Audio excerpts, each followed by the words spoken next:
Choisir le mauvais logement en Corée peut vraiment ruiner ta vie étudiante. Et je ne plaisante pas, il y a de nombreuses raisons à ça. Ça peut exploser ton budget, tu peux avoir un sommeil complètement pourri ou voire te faire expulser de ton université si tu choisis mal. Mais si tu choisis bien, en revanche, c'est vraiment une expérience absolument fabuleuse, c'est le fun, c'est beaucoup de liberté et surtout beaucoup moins de stress. Je m'appelle Julien, je vis en Corée depuis 2010 et depuis mon échange universitaire, j'ai testé quasiment tous les types de logements, à savoir dortoir, Goshewon, Officetel, One Room, absolument tout.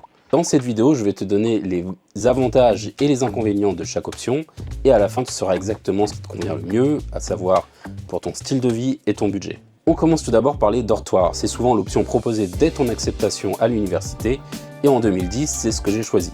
Sur le papier, ça semble parfait, c'est pas cher, tu as accès aux salles d'études et à la bibliothèque 24h/24. Tes cours sont à 5 minutes de chez toi, 5 à 10 minutes à pied. Mais ce qu'on ne te dit pas, c'est qu'il y a certains inconvénients. Le premier facteur, ça va être la chance de tomber sur un bon colocataire.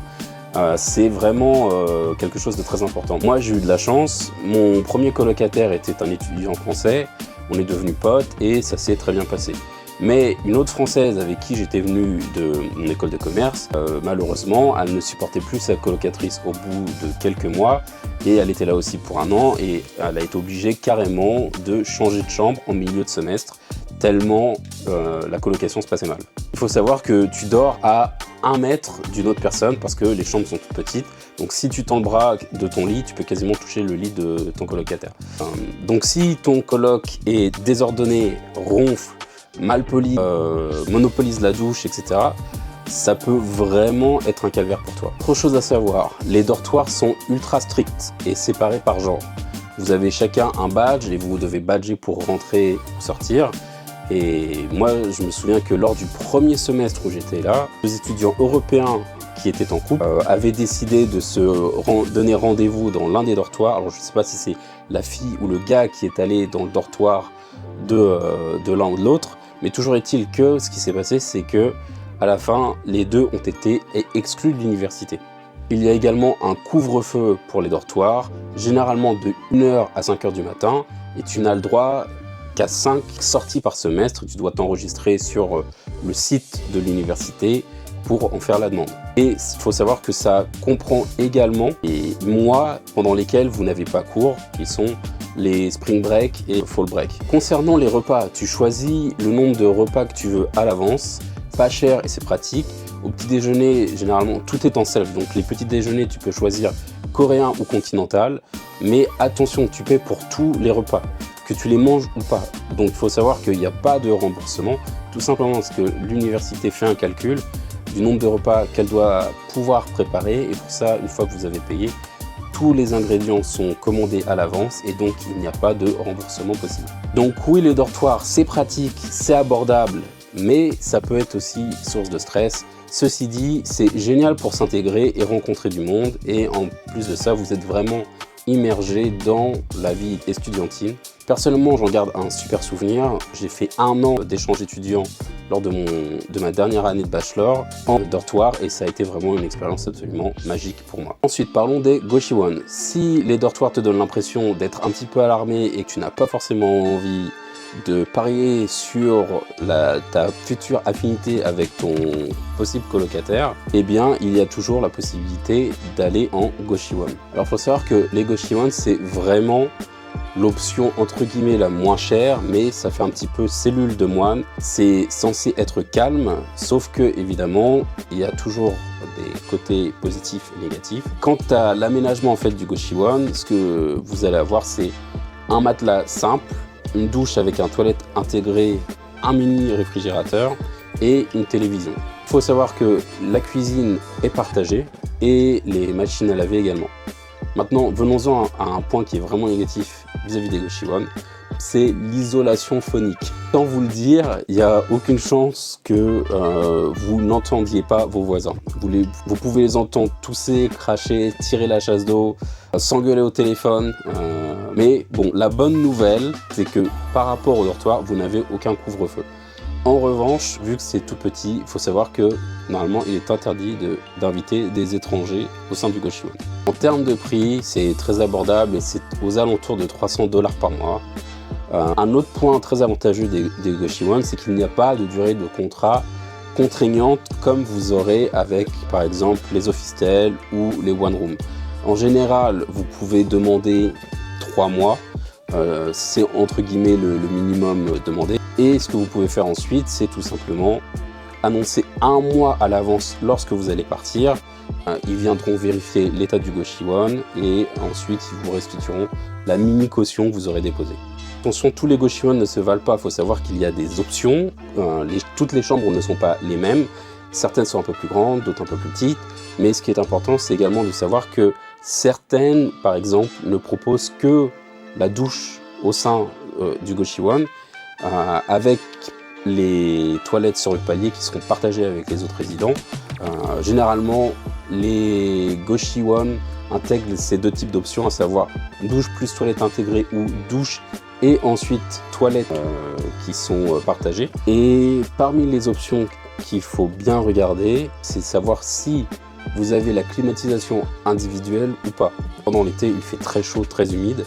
Vous allez absolument avoir besoin de la climatisation. Certains Goshi-One ont un système de climatisation général, c'est-à-dire qu'en réalité vous avez des mini-entrées d'air pour chaque chambre, et ensuite c'est un espèce de système comme ça qui va diffuser l'air frais, et vous n'avez absolument aucun contrôle. Alors que par exemple le mien dans lequel j'étais, j'avais vraiment une unité d'air conditionné, et avec la télécommande, je pouvais choisir la température que je voulais. Ensuite, passons aux Officetel, troisième option. Là, on entre vraiment dans le haut de gamme étudiant. Les Officetel, c'est ce qu'il y a de plus cher. Généralement, ce sont des grands bâtiments qui sont modernes, même s'il y en a qui commencent vraiment un petit peu à dater. Ils sont toujours placés de manière centrale. Il faut savoir qu'ils sont près des grands axes, en général près également des stations de métro par exemple ou des arrêts de bus. Mais parlons un petit peu de la douloureuse, à savoir les factures. Il faut savoir que l'hiver coréen est très violent, il fait vraiment froid, ça peut descendre à moins 10, moins 15. Et évidemment l'été, comme je l'ai déjà dit, il fait 30-35 avec l'humidité, il fait très chaud. Or, la plupart des Officetel ont généralement des grandes fenêtres, ce qui veut dire que vous avez vraiment parfois 3-4 mètres sous plafond. Or, le problème, c'est que c'est super joli, mais il y a une énorme déperdition thermique. Moi, je me souviens, lors de mon premier Officetel, j'avais payé 300 $ de chauffage, sans forcer, sachant que, évidemment, en plein hiver, avec le vent qui souffle sur la baie vitrée, vous allez avoir très vite une déperdition de chaleur. Pareil l'été, il faut savoir que là on a l'effet inverse, il y a un effet sauna assez incroyable et donc malheureusement là aussi vous allez payer une blinde pour l'air conditionné. Autre petit point négatif vis-à-vis de la mezzanine, généralement elle est trop basse pour tenir debout, et donc dans la réalité c'est plus une zone de stockage avec parfois juste le matelas où vous allez dormir que vraiment une zone qui est forcément habitable et utilisable. Heureusement, les nouveaux Officetel modernes offrent souvent 2 pièces sans mezzanine et le prix moyen est entre 5 à 10 millions de won pour le dépôt de garantie et entre 500 à 1 million de won de loyer par mois à Séoul.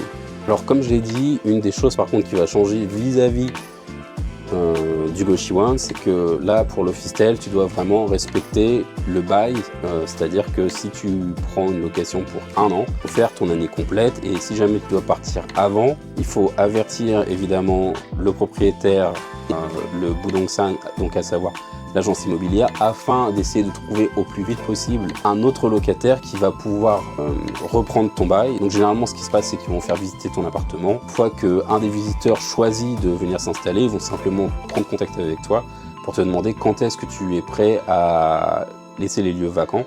Une fois que c'est fait, tu peux t'organiser pour partir et qu'il y ait un nouveau repreneur. Moi par exemple, sur un des one room que j'ai loué, il a fallu que je parte parce que je travaille à Séoul et je suis reparti travailler ailleurs.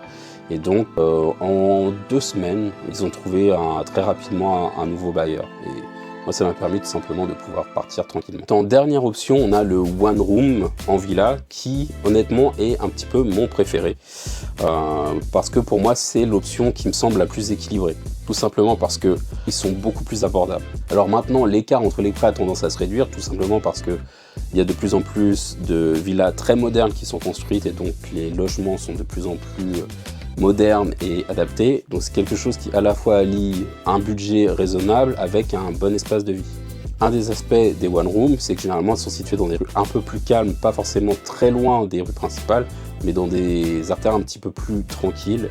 Et en termes de qualité de vie, c'est vraiment pas mal. Alors évidemment, faut quand même faire attention parce que certaines, par exemple, peuvent être situées dans les zones où il y a tous les pubs, les bars et les restaurants. Et là, je vous déconseille. Un des problèmes après, avec les One Room, c'est que évidemment la qualité varie énormément.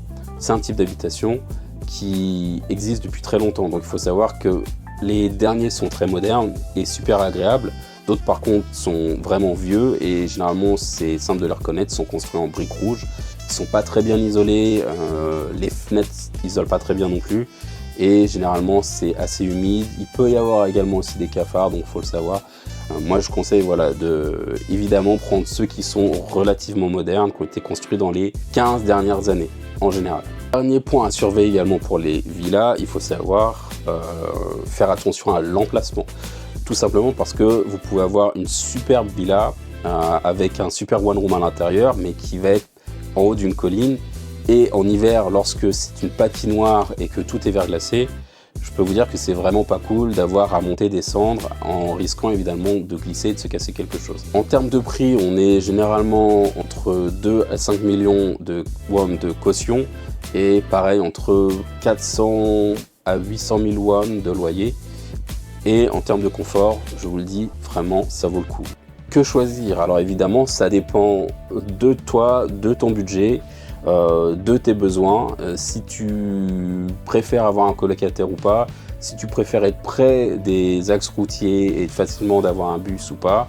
Si pour toi marcher 15-20 minutes jusqu'à l'université c'est pas un problème, tout ça va évidemment influencer ton choix.